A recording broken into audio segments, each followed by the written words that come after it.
wonder what was going on. Mm.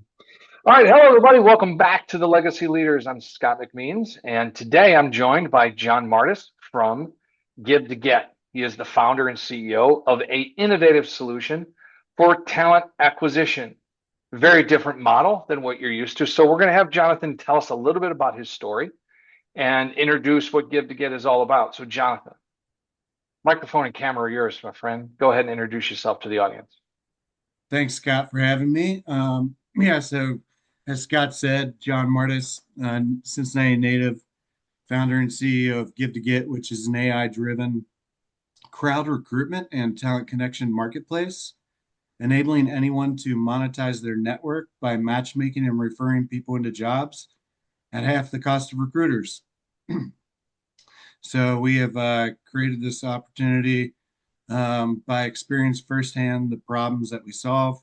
Back in 2019, came up with the idea. Here we are in 2025.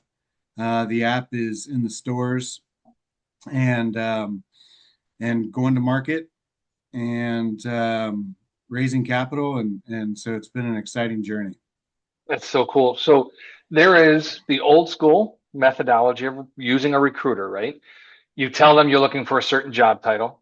They flood you with resumes and they do it quick enough that their resume gets the timestamp sooner than somebody else. That way, the same resume comes through, they get paid, right? What else? What is it about the recruitment problems that you dealt with firsthand that allowed you to create this solution? Because I love the idea of an Yeah, entrepreneur finding a yeah, problem firsthand, realizing it's such a pain in the whatever, and coming up with a solution. So that is true entrepreneurship. So I want you to kind of walk us through what were the problems that you saw and how is it that you found Give to Get is the right solution for those problems? yeah. So the problem with the market the way it is today is it's too focused on resumes, and resumes aren't personal. Um, Especially even more compounding the problem is AI.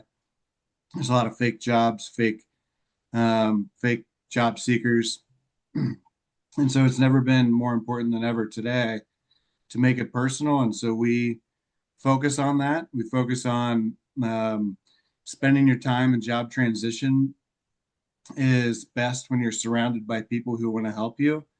And so we're all about warm introductions into jobs and culture fit. And then we reward everyone in the stream who's involved financially.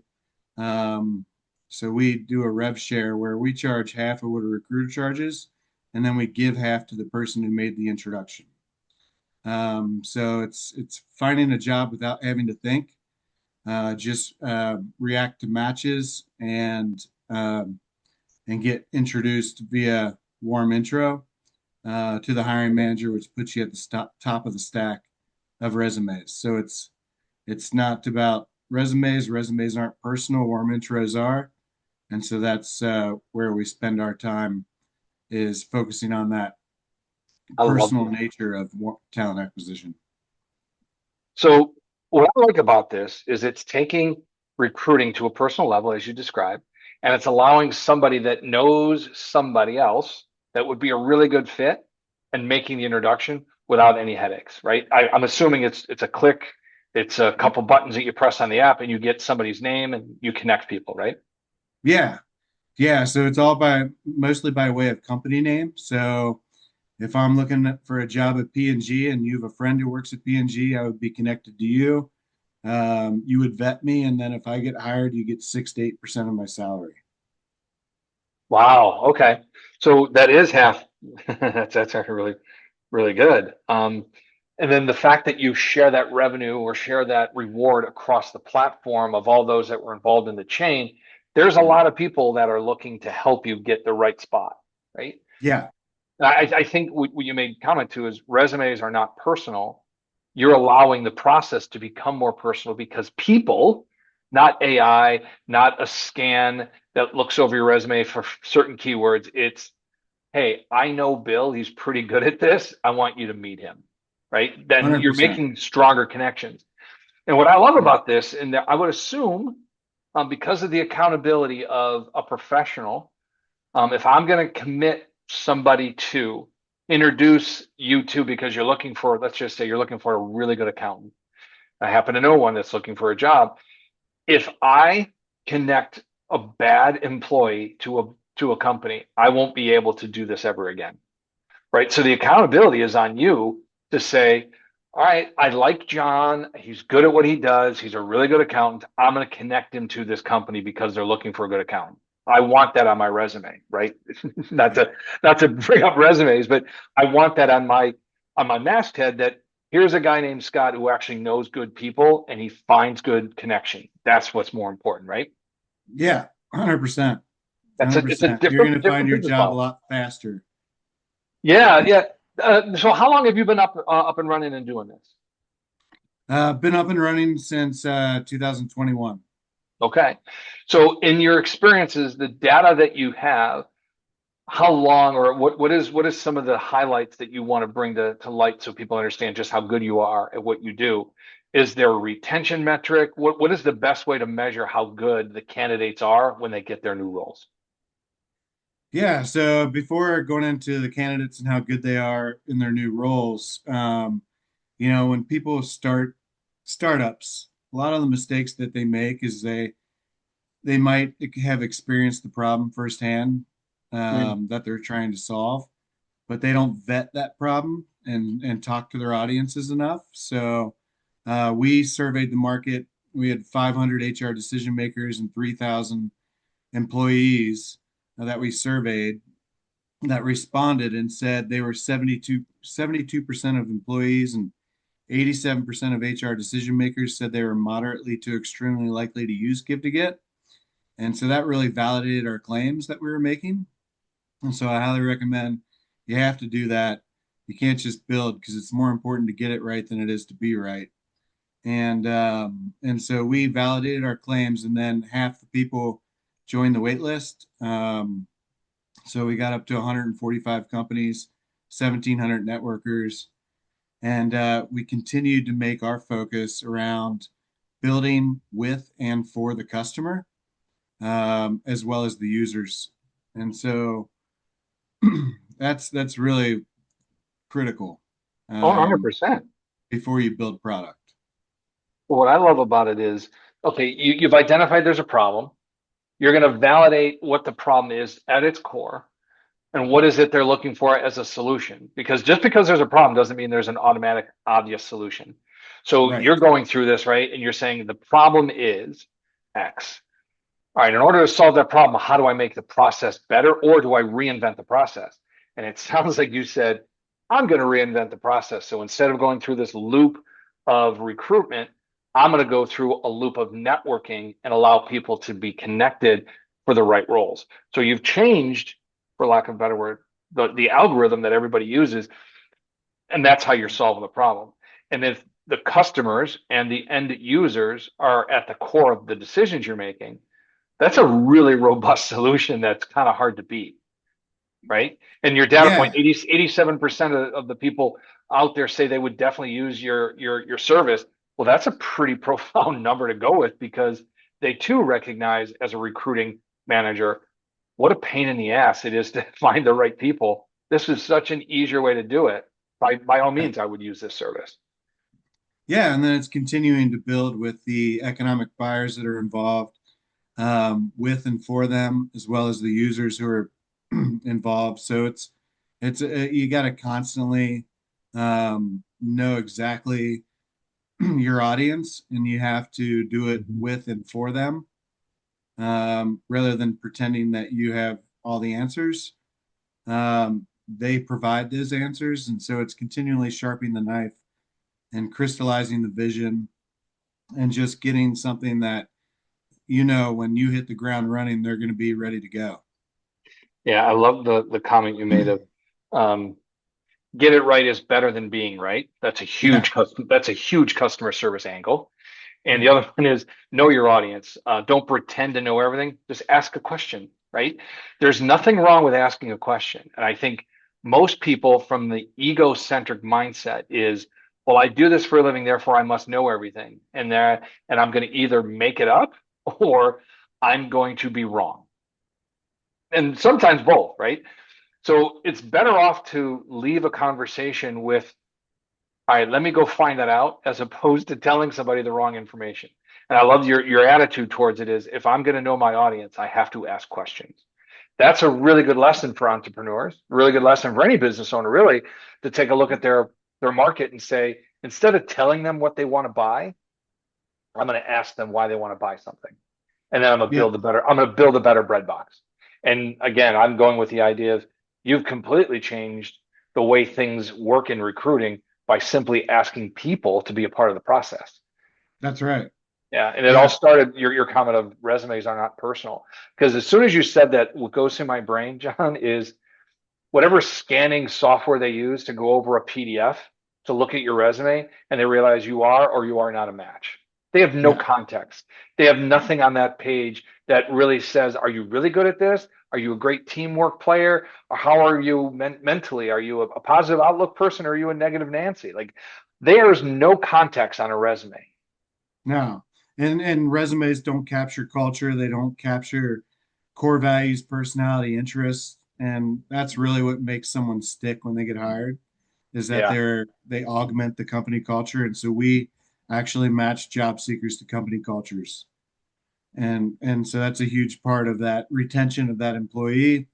Um, so yeah, it's all about who you know, and it's all about culture fit, and we're heavily focused on both and rewarding everyone for making contributions to others. And 100%. so, motto in high school was "Men for Others," Jesuit high school here in Cincinnati called St. Xavier, and that motto stuck with me in life and created. It's what led me to create Give to Get. Is initially it was, the best way to spend your time in job transition is by contributing to the missions of others in job transition. And by doing so, you'll find your next job faster. It'll likely be a preferred job and probably at a higher comp. And then it transformed into a platform that enables anyone to monetize their network and rewarding people for making their time about others. That's awesome. Before we move on, what was the motto from your high school again? I want to write that down. Men for others. Men for others. Thank you for that. I appreciate it. Yeah. What I like about this, and I don't know if the statistics are even existing that to bear this out, but I would suggest that more people, from a hiring perspective, are more confident hiring somebody that they've been introduced to by a good friend or colleague, when that good friend or colleague says, "This is John. He's a really good guy. You should hire him," than they ever have been hired by looking over a resume and realizing that they have all the qualifications, right? Yeah. I don't know what the data is on that, but I have to assume more solid long-term employees have been hired with that as the guiding reason over they met every criteria on the resume.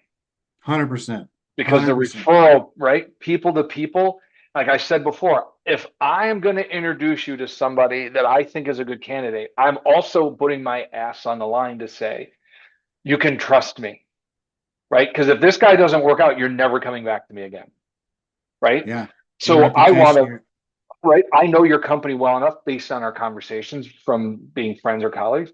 Hey, you really should take a look at John. He's a good guy. He knows what he's doing. He's good at what he does. You should hire him. Okay. I feel good about that. Yeah. And it's If any of crazy. my 9 board members said, you need to hire this person, I would probably hire them without even meeting them Yeah. because I trust the reputation of my board members, right? Okay, which is an excellent point. I wasn't thinking about this initially until you said the word trust. What I love about what you're doing is you're embedding trust into a whole system that didn't really exist before. And again, I have had amazing experiences through recruitment. I've had some of the most horrific experiences during recruitment, whether I'm hiring or trying to be hired, right? And these experiences lead me to believe there's not a really strong trust factor in that system of old. But what you're introducing is a very trust-based system. So people that know, like, and trust each other are comfortable referring and introducing people to others that they know, like, and trust. That is the cornerstone of why your business is going to be successful, because there's a lot of people that want that more than they ever wanted the old school system. 100%. Yeah. I I mean, love it's, yeah. So, I mean, I mean, it's essentially comes down to, if you're constantly helping people anyway, and you're a networker and you're making warm introductions, well, now you can monetize those. People do it out of the graciousness of their heart just to help people because they love Mm. helping people, and that's definitely the best reward of all. But now we enable them to get rewarded financially. And it's just as simple as vetting someone who you were matched to and um, putting your name behind it. Yeah. And yeah, your reputation, you're not gonna refer somebody who's gonna tarnish your reputation.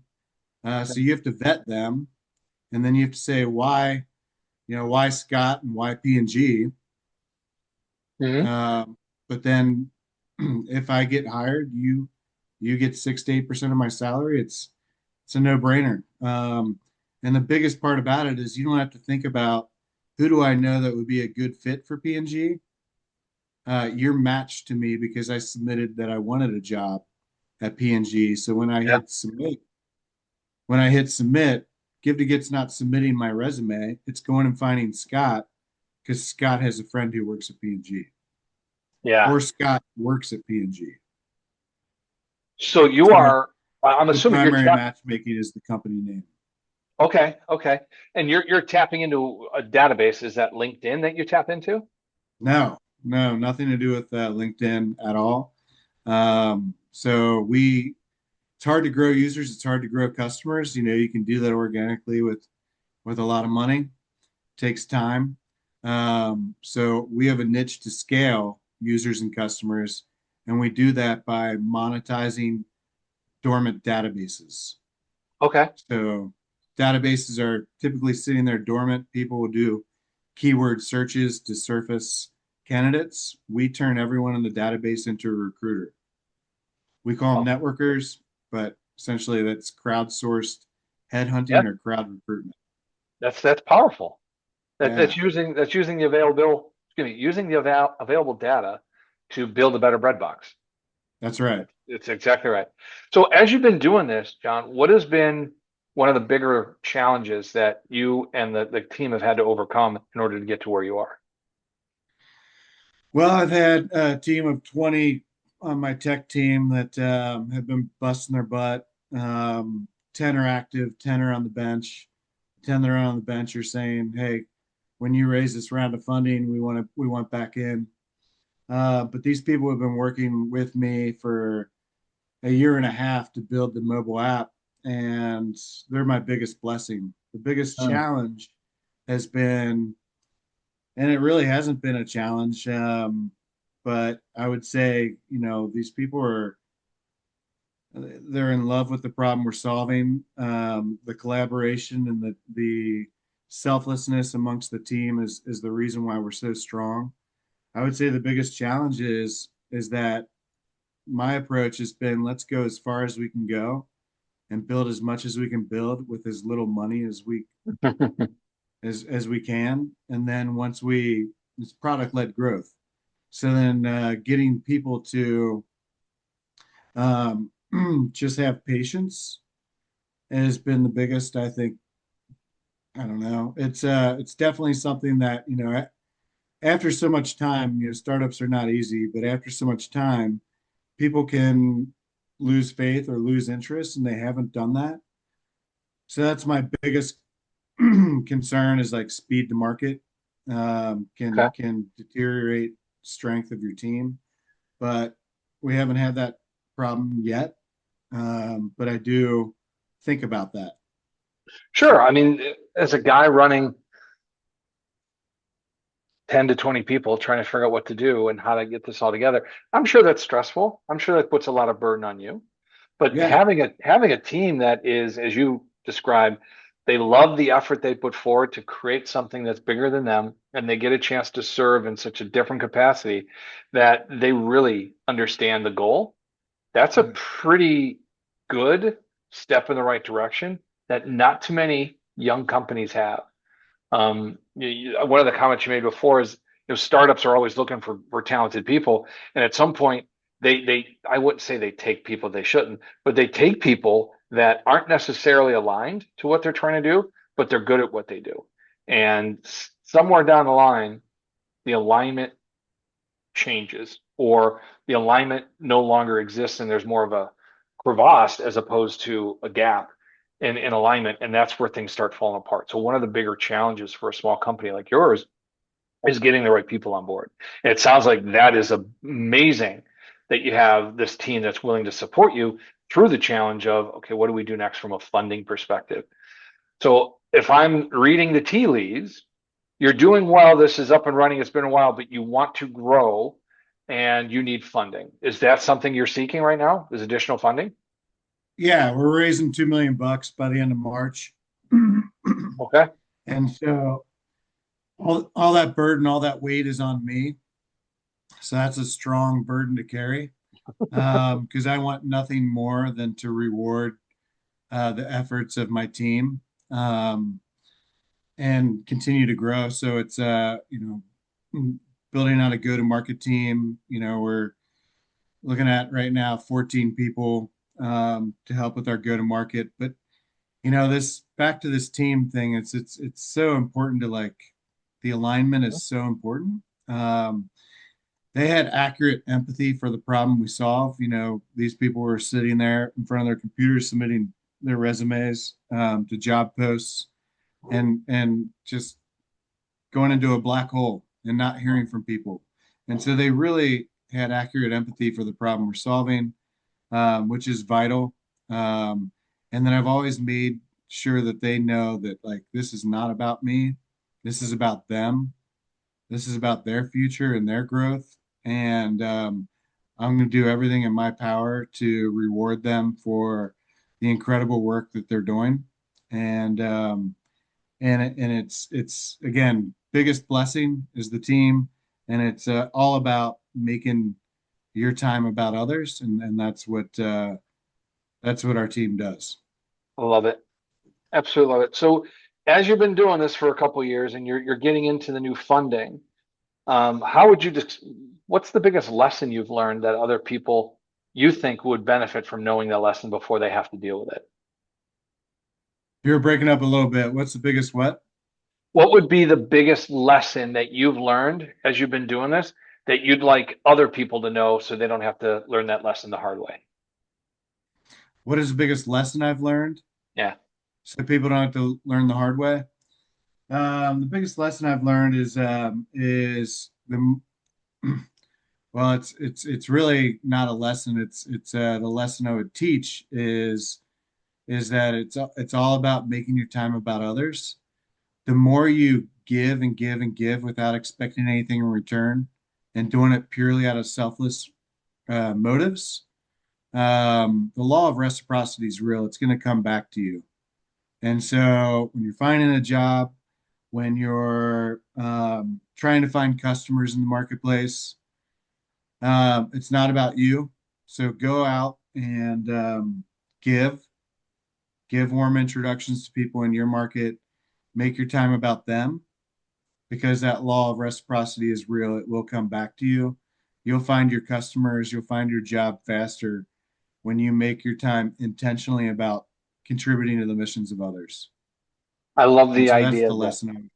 no, John, that's really good because it makes it more about the community that you serve as opposed to your own master, right? It's bigger than you. Yeah, Um, it's fantastic stuff. I have a great question for you, and we've been here for half an hour, so I'm gonna finalize this or get one final question for you. If sure. I were to put you into a time machine and send you back to meet 18-year-old Jonathan, what would that conversation sound like?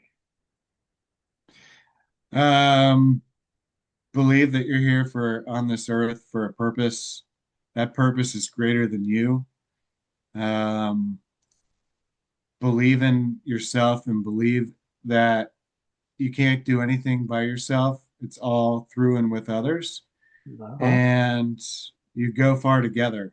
So make it about your life about other people, and you will go far. And bring God with you because He's in charge of your journey, and you just have to have faith that it's it's His works. You're just serving out His vision and His path for you to do greater good for the world. Thank you for that. That is a very grounded perspective and one that I think has impact on those that pay attention to it and implement that into their own lives. So thank you. That's really good. I just love the idea of believing in yourself, right? And when you believe in Yeah, yourself, you can help others. And when you help others, it all comes back to you. The law of reciprocity, as you said, is one of the more powerful laws we have because it allows you to be who you truly are with no expectations, but the reward you get is greater than any expectation you had. So yeah, be men for others, which is a really interesting motto that a high school embedded in you so many years ago. And you keep living by that motto today. So kudos to you and kudos to the school for being such an impact on you. That's really cool. Any thanks, Scott. final words before we close out? Yeah, you can go to the App Store and you can download the app. It's one word. It's Give to Get, and that's GIVETOGET. Website is givetoget.us.